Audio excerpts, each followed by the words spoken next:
I'm Jake. I'm Tom. And we are VIMTV, Velocities in music. It's a mouthful. It's a lot to say. It is. It's a lot to say. We probably should have picked like a shorter name for our site, but you know, that was like 4.5 years ago. It was. It's too late. If I could turn back time. If I could turn back. Okay. I set you up to do it. You fell right into a trap. You can't just say that. You fell into a trap. I did. Hey Tom, let's review the new Antemasque. Let's do it. Okay. Antemasque, their self-titled record. Antemasque, also their debut record. Yes. But not really. Because who the hell are these guys? This is Omar and Cedric from the Mars Volta and At the Drive-In. I thought the Mars Volta broke up, Tom, like January 2013. I was crushed. I was crushed. They came out with Nocturnicate in late 2012, and I loved that record, one of my favorites of that year. I've been a Mars Volta fanboy for like a decade now, and like we've like several At the Drive-In records. We've reviewed Relationship on Command on this channel, and loved that record.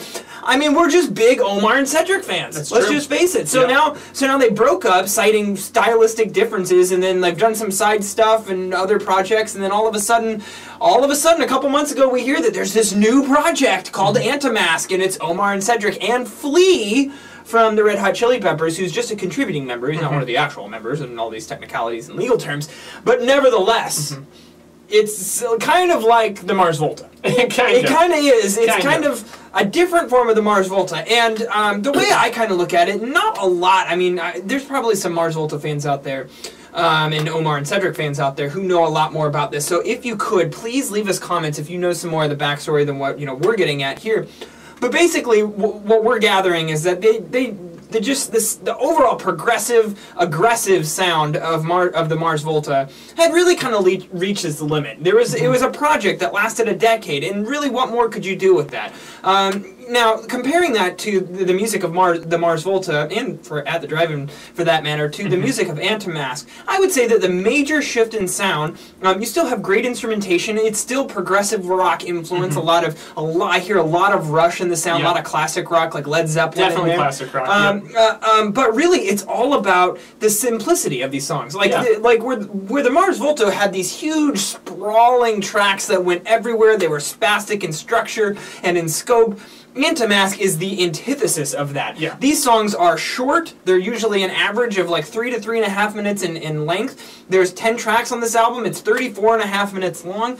And every single one of these songs is very, very focused on the chorus. And more of a traditional pop structure of verse, chorus, and then a bridge. Yeah, these are very dense songs. Very You much talked so. about the Mars Volta. Sometimes the Mars Volta was hauling ass, but they had a lot of kind of ambient downtime. There is not really any downtime on this album. They're going right to it. They're punching in the face pretty much the entire time. So it is a different approach. They're packing just as much sound into a shorter amount of time. And that's, that's kind of the classic rock and even kind of the punk approach to things. And I hear a lot of punk elements in here too. Yeah, for sure. It's a good point. But you still have a lot of that just fast-moving, great, crazy drumming. Also, same thing with the guitar. And I think that Cedric also did change his vocal approach. Yeah, he's definitely much more like what I heard from Cedric and At the Drive-In. And that maybe that like punk edge coming out. It just like he's not trying to sing that high falsetto as much, and I'm hearing more grit in his vocals. He's really like yelling and like letting that visceralness to his voice come out. Yeah, definitely. Now I want to approach the fact that this is not the Mars Volta, but the same two core members, because I think that's something people are talking about a lot. Like, it's hard to get over. It really is. Especially if you're a fan of the band. Very true, because there's that personal connection there. Now I really understand, I think, why they did that. Now, obviously, they haven't told me this. They didn't call me up on the phone and say, Tom, this is why we decided to make Antemasque. That's not your lame claim to fame. It is not my lame claim to fame. I wish it was. I know. But all I can do is speculate. And I think that what you have to consider is think of it from the artist's perspective and not the listener's perspective. Take your listener's hat off and think about if you were them. Because I wasn't talking to you. I'm talking to these folks. I just assumed that you guys are all wearing hats when you're watching this show. Take off your pants and jacket. No, this is not a Blink-182 review. Oh, this isn't Blink-182? No, not at all. I am trying to sidetrack you, and you are doing great. Keep it up. Okay, please don't keep it up.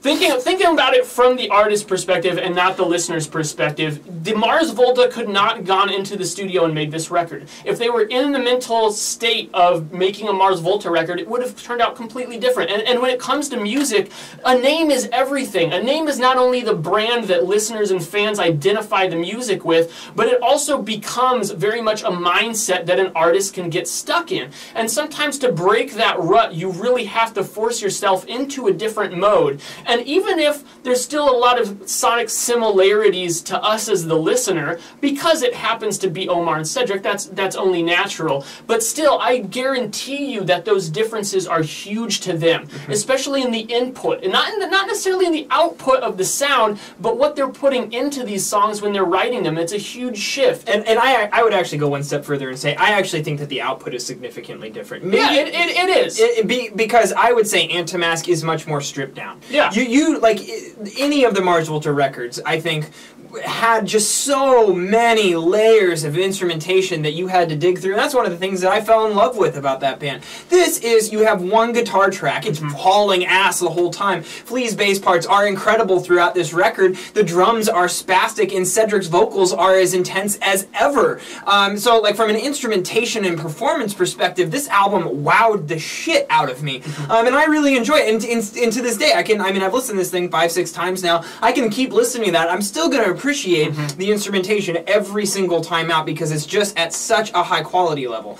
But as far as like general songwriting approach, this is totally different than anything the Mars Volta ever did, and that's something that I actually respect. And I totally agree with everything you said about them needing to like jump out of that mindset and jump into this new band and their new label or new moniker rather than record label, but and get into just like a new state of mind to make a new sound. And I think that they totally achieved all of those things if that's what they were going for in that conversation that you had with Imaginary. Yeah, I totally agree. Now we talked a lot about the sound. There's certainly a lot to say there, but let's jump into some of the songwriting, because while describing the sound is important, really where this album will succeed or fail is on the songwriting. And that's something that for me, listening through this, I felt was really pretty consistent in quality. There were a couple of tracks that I thought didn't quite, weren't quite as good as the highlights, but there was never a spot that I was like, this sucks. And more particularly, there were 4 tracks, my 4-track picks, which you can view in the little Dropbox down below, I absolutely loved. They were stuck in my head. I thoroughly enjoyed listening to them, and for me, those highlights were very evenly spaced throughout the album. Yeah, that's a good point. And actually, I totally agree with you. I just think that the consistency was just too consistent. I feel like all 10 of these tracks. First of all, this is a short album, so let's keep that in mind. 10 tracks. I feel like a lot of these songs accomplish the same thing over and over again. And keep in mind, I am one who definitely values experimentation and progressive songwriting and varied song structures. So naturally, going from the Mars Volta to Antemasque new format, new simplified format, I'm naturally going to resist some of these changes. That's just a fact of the way it is. Now, it's all about how they pull it off. I just felt like a lot of these songs really didn't change it up enough to separate themselves out from the other tracks on the album. I think that there's a couple different exceptions to this rule. Like track 7, drown all your witches. Excuse me, that's a mouthful. We should make that our SAG title. But that's just this acoustic guitar and vocals. That's a very Led Zeppelin 3-esque sound to it. And there's a number of tracks here that get a little bit darker and grittier. And really, the back half of this record I felt was very strong. But there was a number of tracks on the front half that I just felt like they were just kind of all in the same vein. Well performed, well executed, and for what Antemasque was going for, they absolutely nailed it. Just for me, it didn't wow me, and there was really no track on here that I was like, this is one of my favorite tracks of the year, this is blowing me away. So I can say that I like this album. I just felt that like it was just way too consistent and a little bit just too safe. It's like they wanted to make this sound so consistent and so focused that they actually sacrificed some like creative integrity to accomplish that. Yeah, and you know what I'm willing to bet? So along the like experimental lines, because this isn't super experimental, as you said. I am willing to bet, and maybe I'll be wrong, we'll see if I'm proven wrong, but if they make another Antemasque album and another one, I'm willing to bet they can't resist from getting a little bit more experimental. I agree with you, and really, I would expect nothing less from these guys going from At the Drive-In and then the Mars Volta to this. I mean, what they set out to accomplish, I think they nailed. So as long as you're into that sort of motif of the same attitude and great instrumental performances from these guys, and you're okay with that more simple structure, this is something that you're probably going to fall in love with. I think that this album has a polarizing effect. Yeah. I think that you're either going to just really, really enjoy it, or you're really going to get turned off by it and just get pissed off and go listen to At the Drive-In and the Mars Volta, established acts with really legendary albums in their catalog.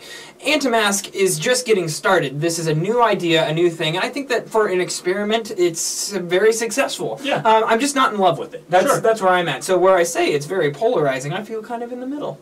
That's where I'm at, 75. I'm going 80. So that's 78 from Velocities in Music, which is the mark of an album that we would recommend to you guys. Not something we're in love with, but something that we really like and think is of a quality record. What did you guys think of Antemasque's debut record and this whole change going on with these two guys, Omar and Cedric of At the Drive-In, Mars Volta, and now at Antemasque? Leave us a comment. Let us know your thoughts at www.velocitiesinmusic.com or youtube.com/velocitiesinmusic. Now, as always, follow us on Twitter, like us on Facebook, and let us know if there's any records you'd like to see us review on this channel. I'm Jake. I'm Tom. And we are VIMTV, moving music critique forward.